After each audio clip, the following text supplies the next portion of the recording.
Bom dia!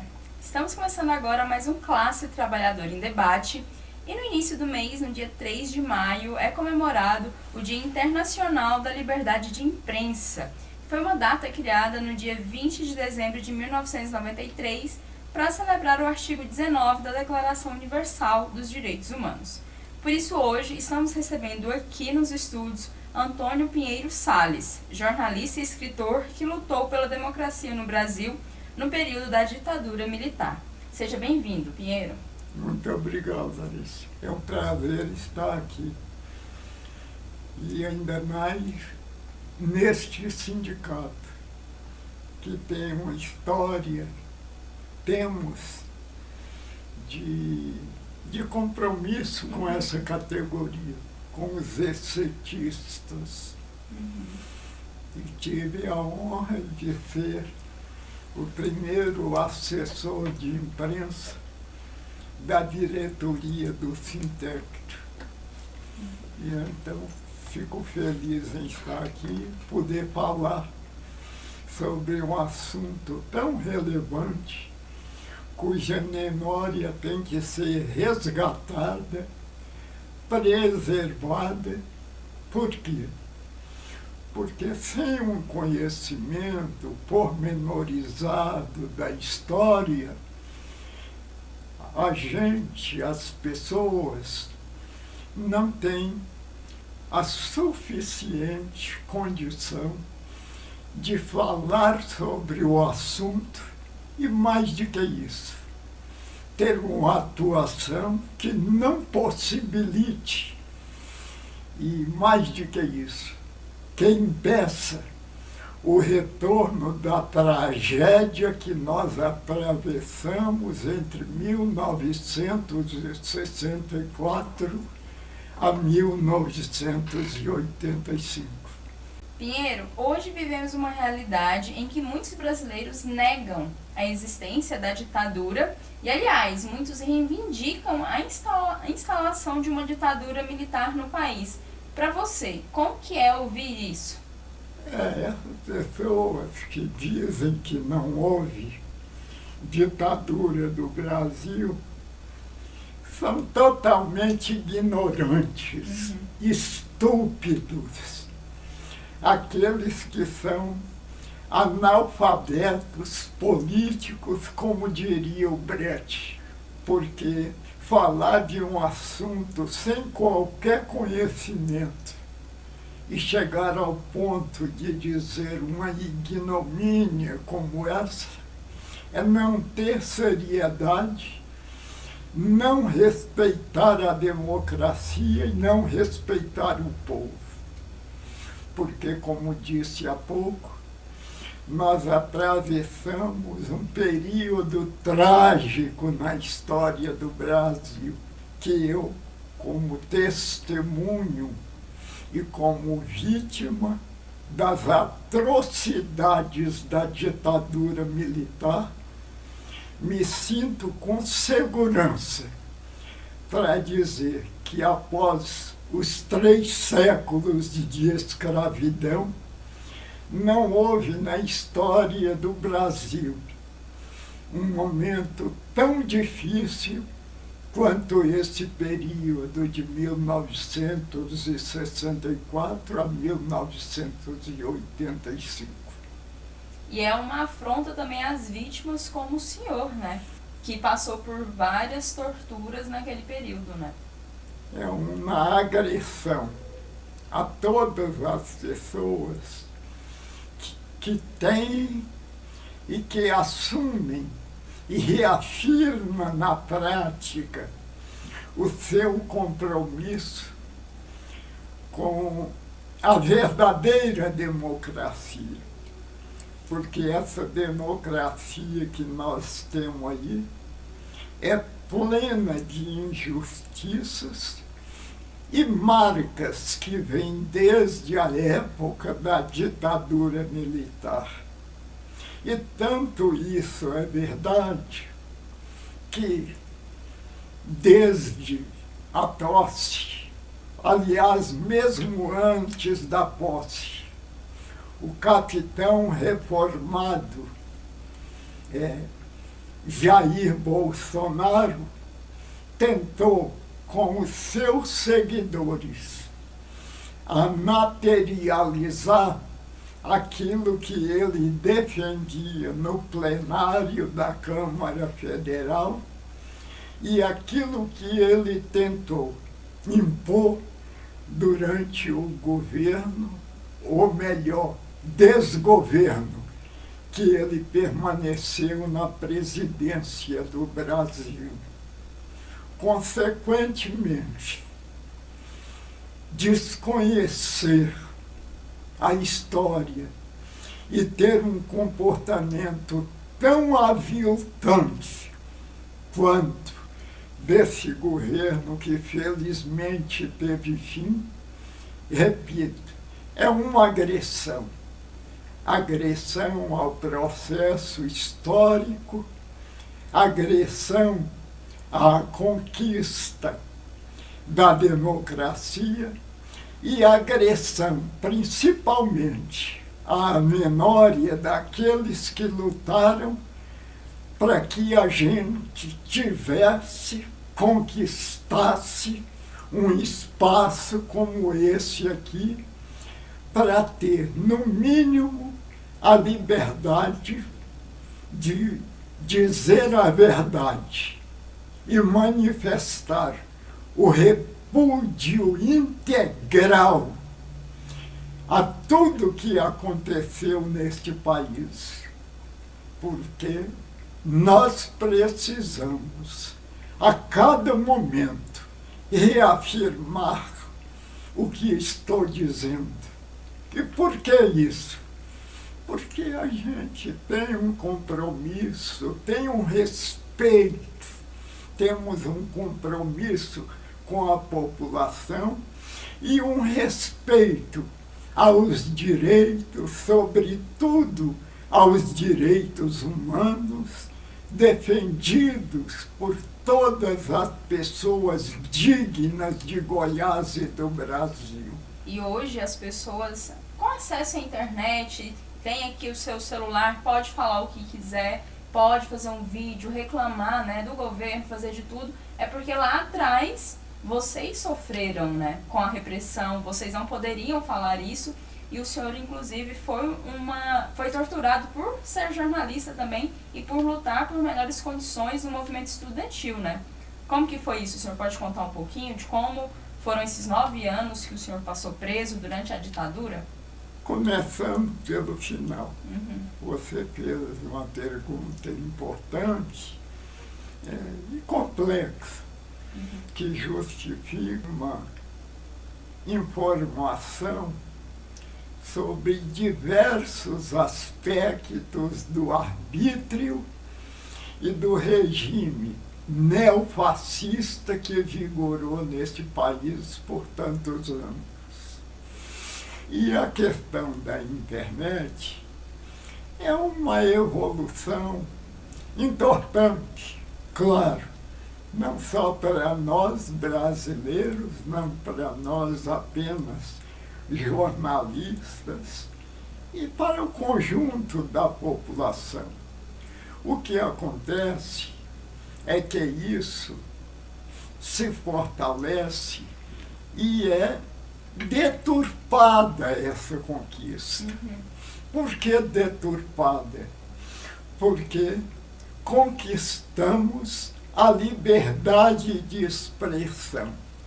E a liberdade de expressão, como sabemos, não é a liberdade de imprensa, que eu posso abordar aqui nessa entrevista, que é honrosa para mim. A liberdade de expressão permite que as pessoas mais desinformadas, mais contraditórias, mais inimigas da evolução democrática em nosso país, se consideram com autoridade para colocar suas mentiras de diversas formas, por diversos aspectos, E repercutir isso, diríamos, de uma maneira geral, na internet. É importante a internet e é importante a liberdade de expressão, mas seriam bem utilizados esses instrumentos, que, repito, uma conquista democrática do povo do Brasil e da maioria dos países do mundo, é uma conquista que precisaria ser ampliada, respeitada e desenvolvida. Mas o que acontece? Aqui no Brasil, infelizmente, onde perdura, lamentavelmente, pessoas, como eu disse, ignorantes, pessoas que desconhecem as conquistas e desconhecem a própria realidade em que vivem. E assim se consideram com autonomia, se consideram capazes de se manifestar sobre os assuntos mais esdrúxulos. Não é força de expressão citar o exemplo das famigeradas fake news. Por quê? É a mentira mais deslavada que pode existir. E cito um exemplo concreto. O Rio Grande do Sul, que aliás conheço bem, eu fui sequestrado em 1970 no Rio Grande do Sul.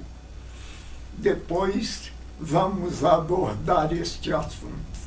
Mas as pessoas que usam a internet para a divulgação das suas mentiras, que são aceitas integralmente pelos seus seguidores e pelos seus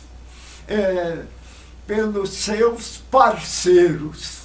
Tanto assim que sobre essa realidade difícil que está sendo atravessada pelos gaúchos, eles repetem a cada instante, sem qualquer pudor, sem a mínima vergonha na cara, sem a mínima dignidade, mentiras excepcionais.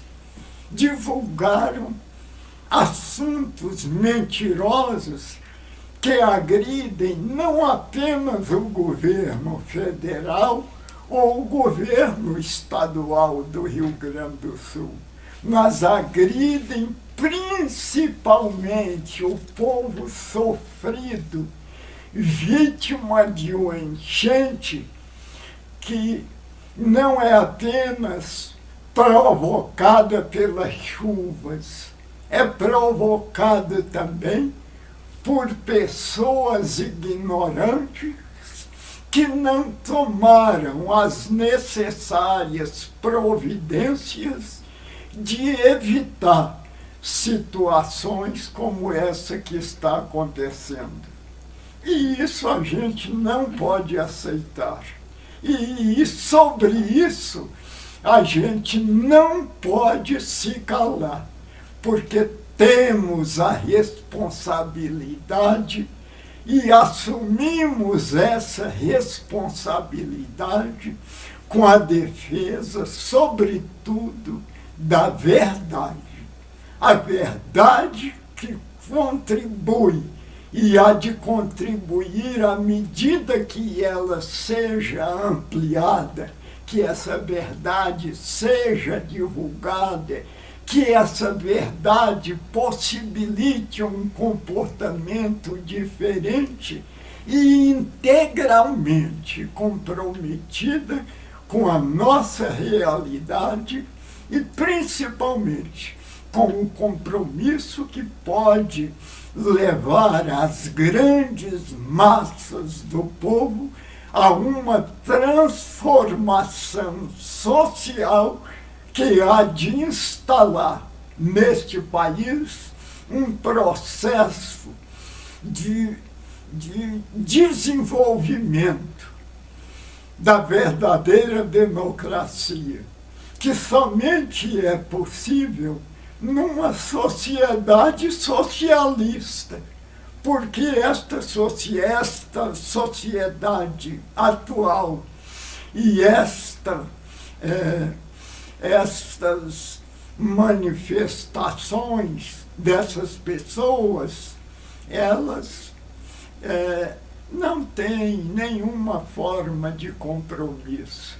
E a preocupação principal delas é evitar a conscientização das pessoas, o conhecimento da realidade, para que possam contribuir para a transformação desta realidade e construir outra que dignifique as grandes massas do povo, dignifica e eleve a ampliação do respeito aos direitos humanos, do respeito à liberdade de expressão, de respeito à liberdade de imprensa e, de uma forma geral, de respeito ao ser humano que vive no Brasil. Mesmo das classes dominantes que nos perseguem, e nós sabemos que não existe qualquer significado para nós, qualquer forma de conciliação, porque a conciliação é, sobretudo, a traição aos interesses das grandes massas do povo, especialmente do povo brasileiro. É difícil a gente falar da gente, mas com muita honestidade, porque eu estou procurando cumprir um dever que é insofismável e um dever de não me silenciar sobre tudo que houve neste país e até mesmo hoje, que é uma consequência e conserva muito dos arbítrios que foram provocados naquele tempo. E eu te pediria permissão para dizer a meu respeito um pequeno informe. Eu, depois de concluir cursos, eu fiz direito e fiz jornalismo, e além disso, além de participar dos momentos de resistência promovidos pela categoria estudantil na Bahia e principalmente em São Paulo e em Minas Gerais, eu fui acumulando mais condições objetivas de procurar contribuir para qualquer forma, de qualquer forma, cada dia ampliar o meu processo de resistência, tentar fortalecer esse processo, me unindo a estudantes de vários estados, inclusive da Maria Antônia, que é a Faculdade de Filosofia, em São Paulo, naquela ocasião. E assim eu fui intensificando a minha atuação. Minha fotografia, aliás, antes de falar nisso, eu fui intimado na Bahia diversas vezes pela Polícia Federal e pela própria Polícia Militar. E chegava lá, eu dava o meu depoimento que não entregava o ouro para os bandidos. E em uma determinada ocasião, quando eu assisti a uma sessão de teatro, a um drama político no Teatro Castro Alves, no Campo Grande, em Salvador, todas as pessoas que estavam lá foram presas e levadas para a Secretaria de Segurança Pública. E algumas outras pessoas foram agredidas também com a violência enorme dos órgãos policiais militares. Mas, no dia seguinte, todos nós em uma fila, depois de passar a noite amontoados em duas pequenas celas, eu consegui sair da fila para conversar com um parlamentar, deputado federal da Bahia, que foi lá e nesse recinto, na Secretaria de Segurança Pública, se acumularam familiares e pessoas de diversos segmentos, procurando levar a solidariedade a esses estudantes e contribuir para que eles fossem liberados.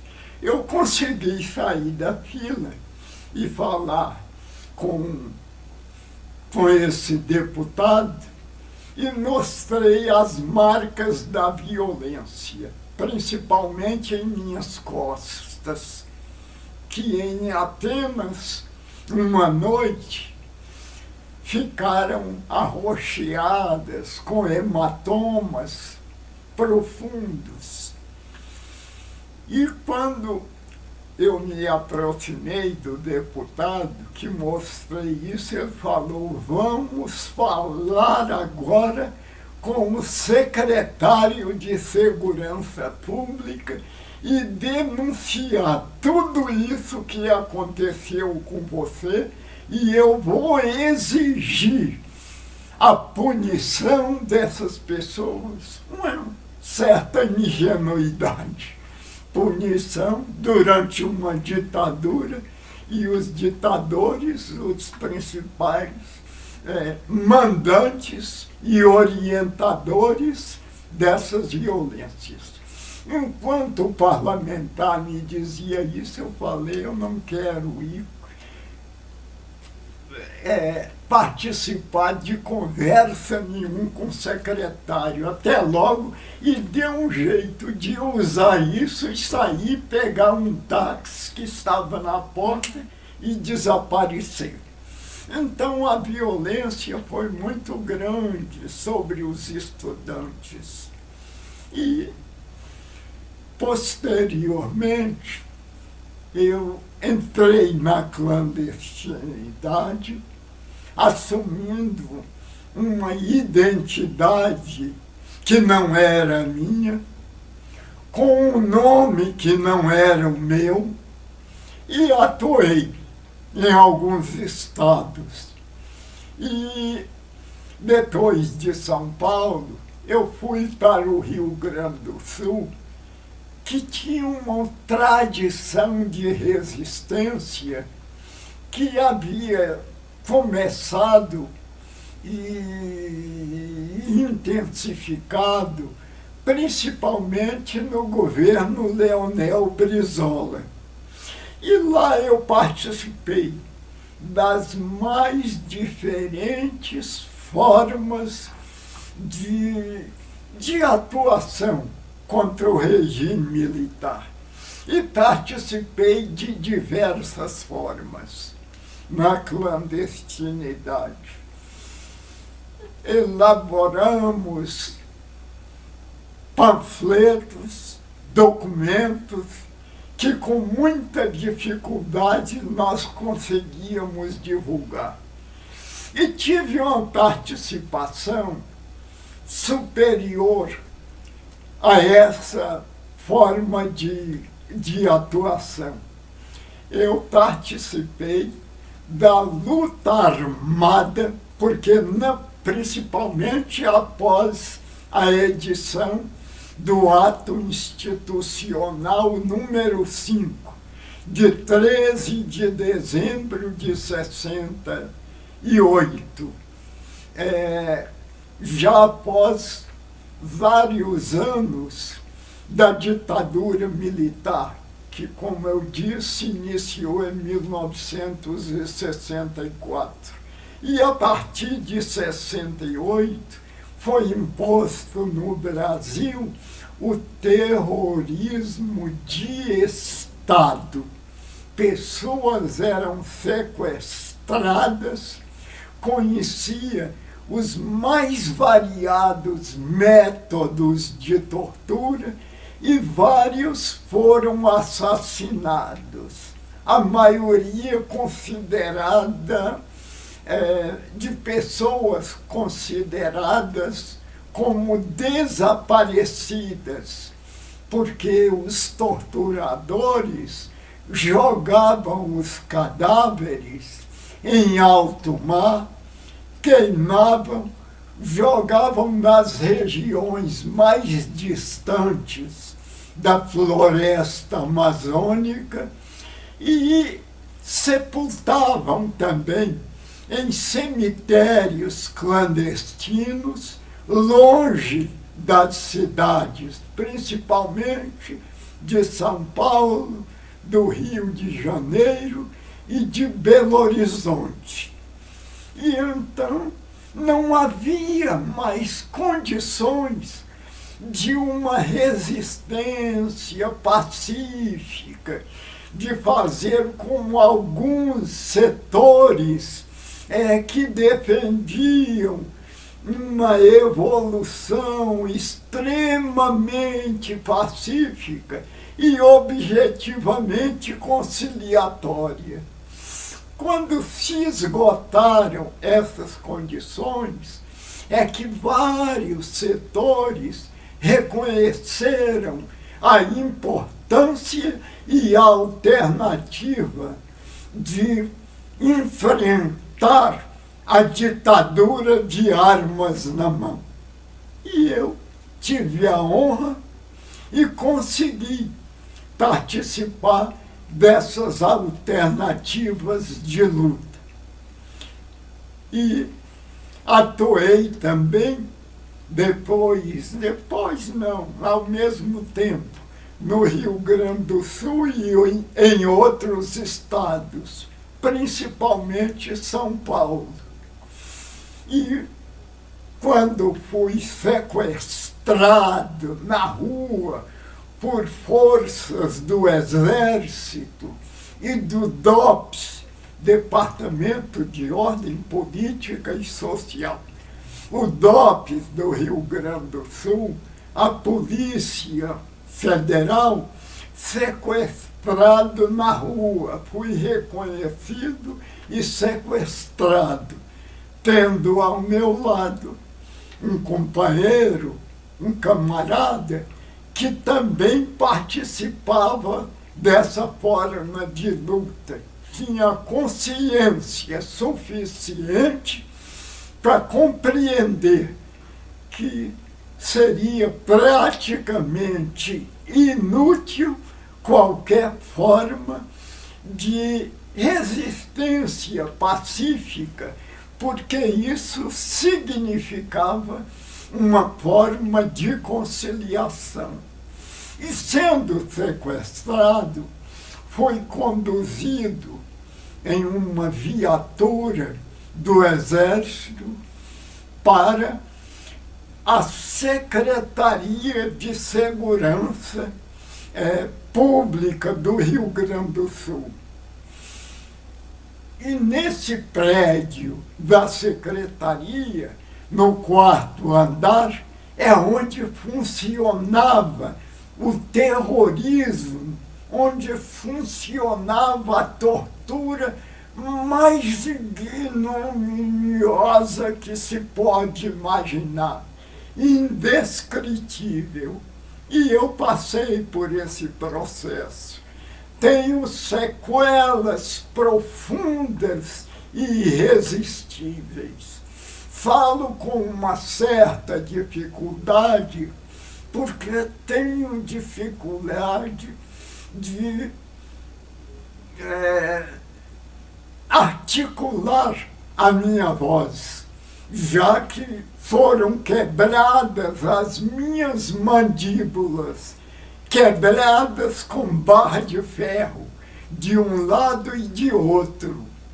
E se hoje eu estou aparentemente bem, é porque passei por uma cirurgia depois dos 9 anos de cárcere, tendo os 2 primeiros anos sobrevivido, conseguido sobreviver, sem qualquer traição aos meus princípios, à minha consciência, ao meu compromisso inarredável de procurar em cada gesto, em cada momento, em cada situação, desenvolver de uma forma mais amadurecida e intensa essa atuação política e relativamente desrespeitosas, porque a gente sempre desrespeitou as normas do que eles chamavam de segurança nacional, a posição agressiva dos ditadores, que foram 5 que se revezaram no controle do poder e mantinham esse esquema de repressão em todo o Brasil. Essa repressão que nos levou a muitos sofrimentos e muitas pessoas à morte. Mas fiquei não apenas com as sequelas das mandíbulas. Eu tive os dentes quebrados, tive e tenho a mão direita praticamente paralisada pelas cordas do pau de arara para ficar pendurado durante um momento, sendo o chamado pau de arara o método de tortura básica para que se desenvolvessem sobre a gente vários outros métodos de tortura, como o afogamento com uma mangueira introduzida na garganta, a violência de pancadas com pedaços de pau e com barras de ferro, o espancamento com tiras de pneu, as queimaduras diversas em várias partes do corpo e em mim. O que eu posso dizer mais aqui? Que introduziram em meu ânus uma bucha de bombril, tendo dentro dessa bucha os fios que conduziam a eletricidade das máquinas de dar choque, o fio positivo e o fio negativo. E eu, pendurado no pau de arara, eles rodavam uma manivela dessa máquina absurda de dar choque, e elas eram transmitidas dentro do meu organismo, além de eles mudarem diversas vezes o local de dar o choque, como em meu pênis, como em minha orelha, como em meus braços, como em diversas partes do corpo. E sobre a intensidade desses métodos, eu tenho que dizer aqui que, apesar do meu compromisso com a denúncia, para que a gente não possa permitir a repetição de qualquer tanto daqueles métodos, eu não consigo descrever com precisão, com objetividade, porque tudo aquilo que aconteceu comigo no Rio Grande do Sul, onde eles, depois de eu passar por um longo período de tortura que não caminhava mais, isso nu, sem qualquer forma de roupa, arrastado pelas pernas da sala de tortura para o cubículo em que eu era colocado, jogado no chão. Eles me carregavam, colocavam em um avião da FAB, Força Aérea Brasileira, e transportavam para São Paulo, onde eu passei pelos mesmos métodos de tortura, no terrorista, no horror absoluto, no dói-code, que tinha na minha época como comandante o Carlos Alberto Brilhante Ustra, que algumas vezes foi considerado o principal herói desse monstrengo que governou o país no governo anterior, nos últimos 4 anos.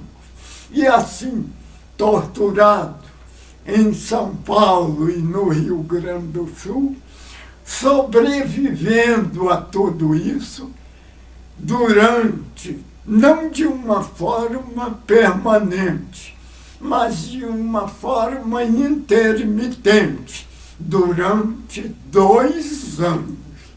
E depois desses 2 anos, enfrentar aí a dureza também indescritível dos presídios do Exército ou de outros setores aí da ditadura.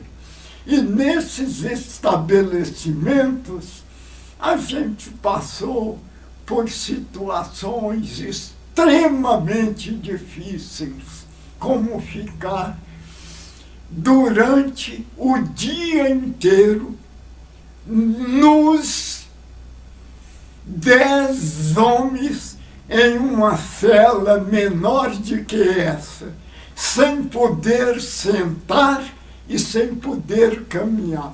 E essa situação, Larissa, é indescritível. E as sequelas que permanecem em nosso corpo e em nossa alma, elas atingem todos os momentos da nossa vida. Mas eu não lamento nada.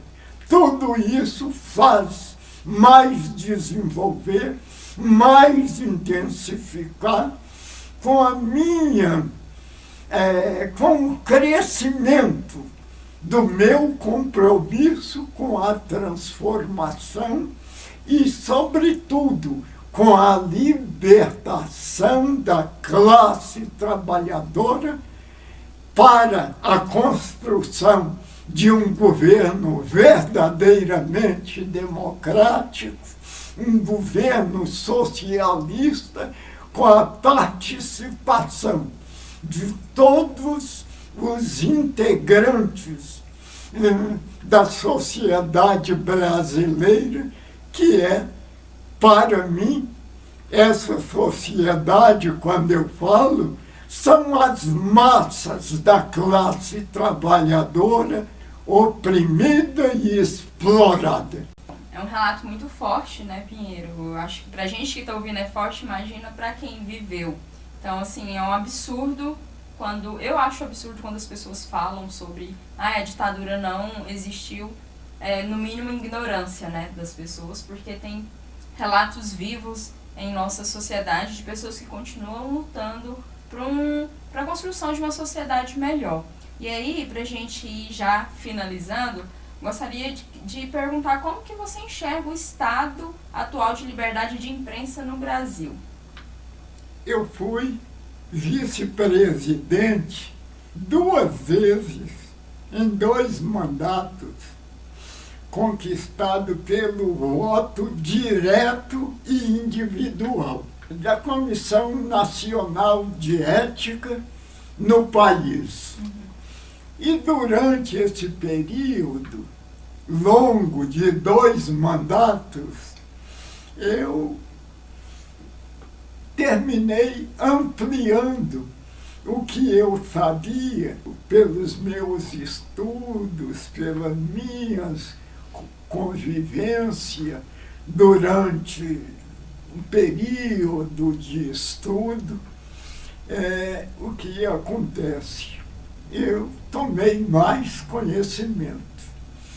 E posso dizer, antes de responder com mais clareza a sua pergunta, que durante o regime militar, principalmente depois do ato institucional número 5, foi extinta qualquer forma de liberdade em todos os aspectos econômicos, ideológicos, jurídicos, políticos, e a imprensa poderia ser constituída numa ameaça significativa, uma ameaça aos ditadores e à realidade da violência em nosso país.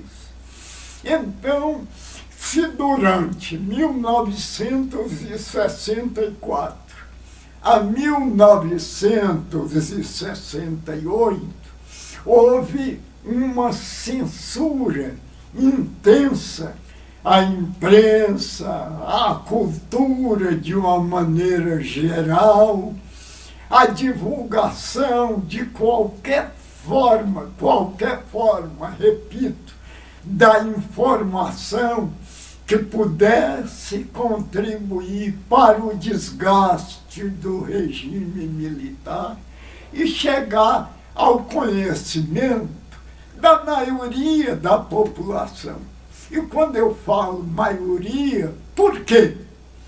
Porque os latifundiários e os grandes empresários, além do exército e dos aparelhos repressivos que vigoravam e vigoraram durante o regime militar, atingiam todas as formas de manifestação e de expressão e, sobretudo, da imprensa. Porque a liberdade de imprensa não pode ser confundida com a liberdade de expressão. A liberdade de expressão permite até o que as famigeradas fake news de hoje. Cada um diz o que quiser, qualquer mentira. E como me lembrou aqui a companheira Kelly Cristina, essa era uma forma de violência intensa, porque essas mentiras contribuem para a ignorância ilimitada que imperou e hoje, de uma forma que pode ter sido amenizada, mas tem o mesmo significado e atinge quase que de forma igual a grande maioria da população.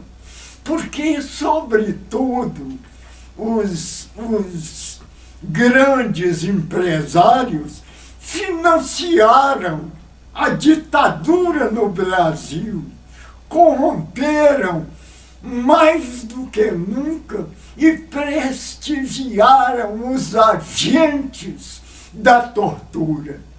E esses agentes da tortura não parecem seres humanos. Por isso mesmo, os grandes empresários contribuíram para ampliar das mais distintas maneiras a violência, para que acontecesse tudo isso. Volkswagen, Coca-Cola e vários outros setores, tanto industriais como outros setores das classes dominantes do empresariado. Eles criaram perseguição aos sindicatos. Os sindicatos foram vítimas, os seus dirigentes foram presos, foram agredidos nas prisões. E qualquer brasileiro que se manifestasse era perseguido. E deixando a questão da liberdade de expressão, tão utilizada pelos admiradores dos torturadores e da própria tortura, como este ex-presidente fez. Ele negava inicialmente a existência da ditadura militar.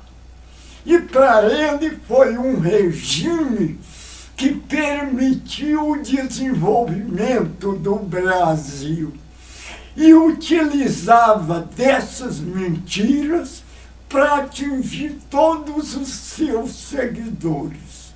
Mas esse cidadão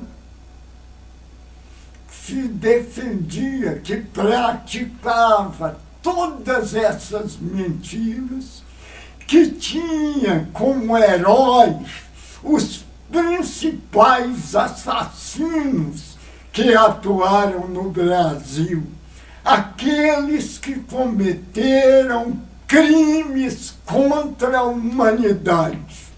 E, como a gente sabe, após o início da chamada redemocratização do país, e vale dizer aqui qual foi o primeiro presidente democrático, entre aspas, após o governo militar? Foi o José Sarney. E quem era José Sarney?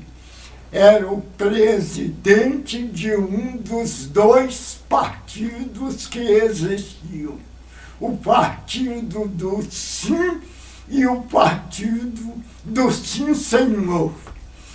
E era MDB e Arena, que era a sigla da Aliança de Renovação Nacional. E esse partido é que dava sustentação política para os crimes perpetrados pelo terrorismo de Estado que vigorava no país. E qual foi uma das primeiras iniciativas levado pela força do povo, que foi para a rua e, num último momento, a ditadura já não tinha mais condições de controlar nada. E impôs a Lei 6.685, que concedia a anistia. Mas essa anistia não era ampla, geral e restrita, como defendia o povo na rua. Foi uma anistia limitada que tinha como principal objetivo, além de possibilitar a saída, a libertação, a liberdade de grande parte dos presos políticos, a volta dos exilados, mas o objetivo principal, e precisava conceder essas alternativas citadas por mim, mas o objetivo principal era anistiar, entre aspas, anistiar os criminosos que atuaram nos porões do regime militar. E implantou no Brasil e continuou sendo seguida a absoluta impunidade. E a impunidade possibilita tudo, porque beneficia aqueles mais truculentos torturadores. E voltando à questão da liberdade de imprensa, que não pode ser confundida com a liberdade de expressão, mas sem a liberdade de expressão não pode existir a liberdade de imprensa. E hoje essa liberdade de imprensa está envolvida em todos os setores. Está envolvida, não.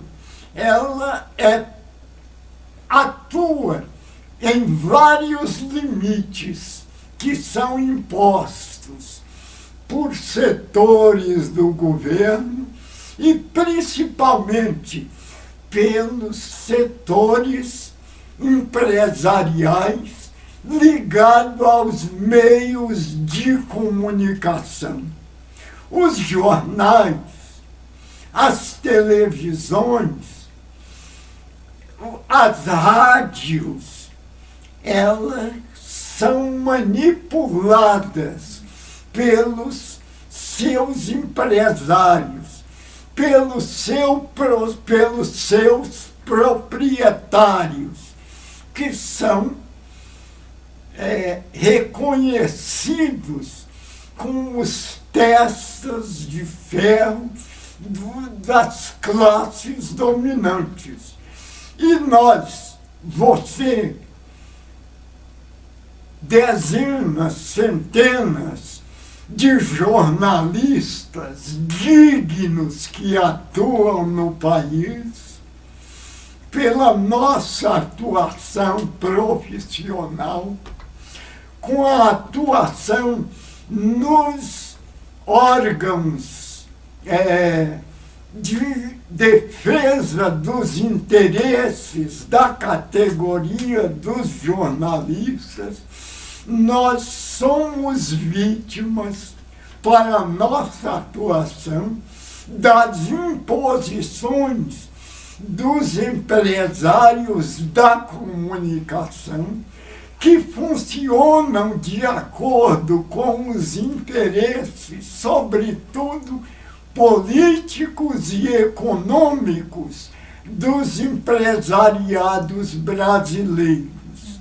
E já que falei de jornal, de rádio, de televisão, a situação, em vez de possibilitar a concretização, ampliação da liberdade de imprensa, agora usam a internet, que existe até uma tal, não sei o que, tech, que é a atuação dos empresários proprietários dos órgãos que controlam os interesses deles por meio da utilização da internet.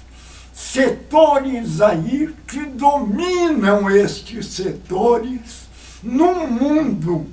E isso é que possibilita e facilita a atuação daqueles ignorantes que usam as mentiras mais degradantes em seus textos e em sua permanente traição a qualquer interesse nacional, a qualquer interesse do respeito aos direitos humanos.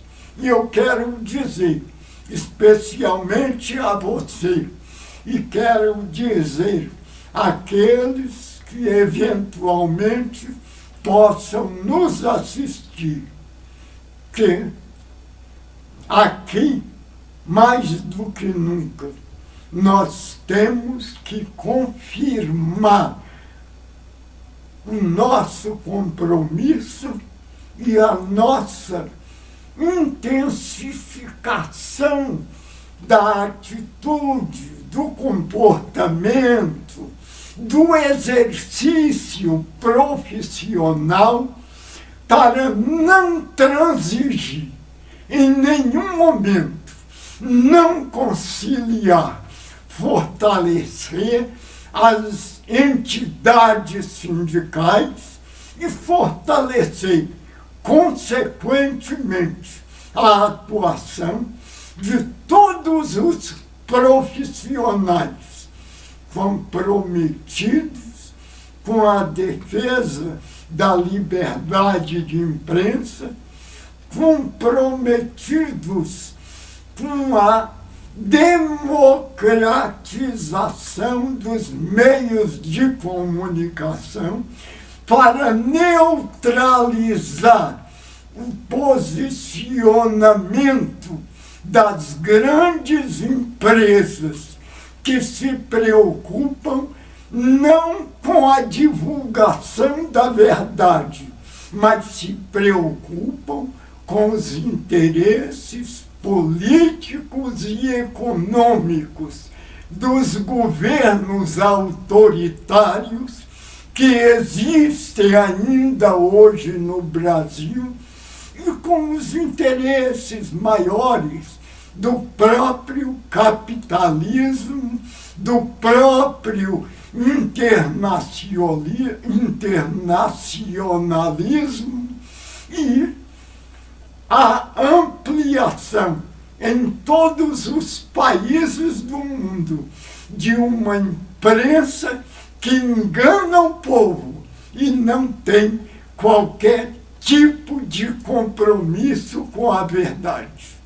Eu quero concluir com a certeza de que nós não trairemos a nossa categoria profissional, o exercício profissional dos jornalistas, dos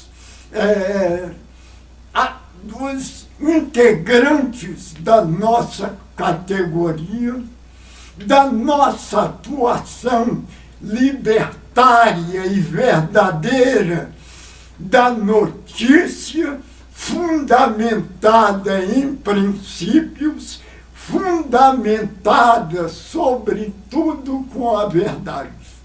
Eu agradeço a você, agradeço ao Sindicato dos Trabalhadores dos Correios, agradeço sobretudo e principalmente com esse espaço de divulgação da verdade, deste espaço que hoje é uma conquista coletiva da classe trabalhadora. Muito obrigado, um abraço a todas e a todos. Nós que agradecemos com certeza a sua participação, Pinheiro. E fica aí uma aula, né, de luta e resistência para as novas gerações continuarem também, porque a luta não terminou. Muito obrigada.